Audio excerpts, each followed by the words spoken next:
Hi, this is Jeffrey Smith, and I'm starting my non-GMO travelogue today. Bought myself a selfie stick, and now guess where I am? Can you tell by looking at that beautiful tortuga, that tortoise? I'm in the Galapagos Islands. I'm in Ecuador. I've been to the Amazon, I've been traveling throughout the country, and now I'm in the amazing Galapagos Islands. Now, why would I be coming here to speak about GMOs? In 2008, their constitution banned the planting of GMOs. But there was also a phrase that said, but the president has the right to overturn the ban in the case of national security. That was all that the U.S. government and biotech industry needed in order to formulate a plan to undermine the Constitution. Those were the words given to me by a member of the National Assembly who's read the WikiLeaks and other secret reports, and sure enough, they got busy. The State Department, according to WikiLeaks, paid for reporters from Ecuador to go to the United States and learn from Monsanto how to report on GMOs. And sure enough, when they got back, the reports contained the speaking points that we're all familiar with, none of which are true, but are written by the Public Relations Department of Monsanto. They said GMOs would feed the world, even though the world's experts say they won't, according to over 400 scientists in the ISTAD report from the UN. They said that GMOs will increase yield. They don't do that, according to the Union of Concerned Scientists and as well as the USDA statistics. They say it would decrease agricultural chemicals, and according to USDA data and Charles Benbrook's beautiful article, they don't do that either. But nonetheless, they were taught to say these things by Monsanto and others that the State Department put them in touch with. Also, the president and the cabinet were flown to the U.S. by a private person, and they were instructed about GMOs. And sure enough, the president came back, and in one of his weekly talks, he said, GMOs can increase yields by as much as 400%. Well, we know that that's not true, and that the constitutional provision is a straitjacket against possible needs by the government.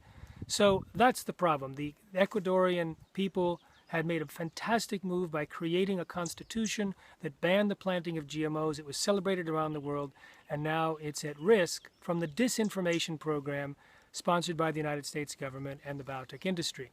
So I've been here trying to put the actual facts together for the National Assembly, for television. I was on national television a couple of times, national radio a couple of times, a couple of major newspapers, and presentations around the country. So hopefully the word is getting out. And it's interesting that I've been in touch with a lot of groups that are promoting agro ecology, which is what the UN report actually said would, in fact, feed the hungry world, eradicate poverty, and create sustainable agriculture. So agroecology is kind of like organic, but making sure that it's in association with local nature. It sort of uses the nature of nature, and it can increase yields by 100%, 200% in developing countries, depending on the research that you look at. And so there's a lot of farms that use agroecology in Ecuador. In fact, here in the Galapagos, they have a very interesting problem. They have this incredible nature to take care of that's very vulnerable with the influx of all these tourists and the increasing population. It's threatening the flora and fauna of the island.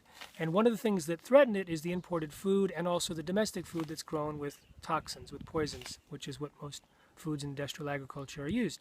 So the incredible forward-thinking Department of Agriculture on the islands decided to promote, you guessed it, agroecology. So it's actually, I went to some farms here. They're doing a fantastic job. One's totally off the grid. Everything's really advanced, state-of-the-art. And that I hope will be a model not only for the rest of Ecuador, but for the rest of the world.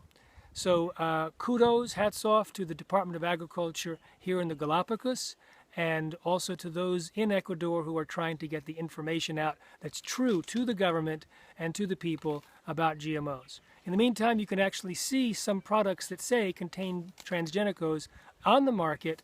Ruffles potato chips, for example, didn't increase their costs. They just put contains GMOs. Hopefully the people will avoid those things that say contains GMOs, and smart companies like Ruffles or products like Ruffles will remove them rather than admit that they're using them once people know the difference. They also spray glyphosate in this country, Roundup, and that's a problem. The Ecuadorian people the government sued Colombia because Colombia was using glyphosate to eradicate the coca population, the coca plantations, and the drift was coming over and causing real health problems in lots of people that lived in the border of Ecuador and Colombia. So Ecuador won the lawsuit, got compensated, they moved the spraying back, and now, because the World Health Organization has declared glyphosate a probable carcinogen, the president of Colombia acknowledged that there are some problems associated with the health of those that are sprayed by glyphosate, and they've stopped the program. To the south of Ecuador, 30,000 medical doctors have asked for the elimination of glyphosate in that country. The federal prosecutor asked for the elimination of that in Brazil. People all over the world are looking to ban glyphosate. Unfortunately, it's still used in Ecuador. It lasts a long time in the soil. It's very dangerous. We'll talk about that another time. That's another program that we're looking at here and trying to educate people. In the meantime, I'm enjoying this amazing scenery. As I say, I've been to the Amazon, hosted by indigenous family, brought out into the woods. It was just an amazing experience.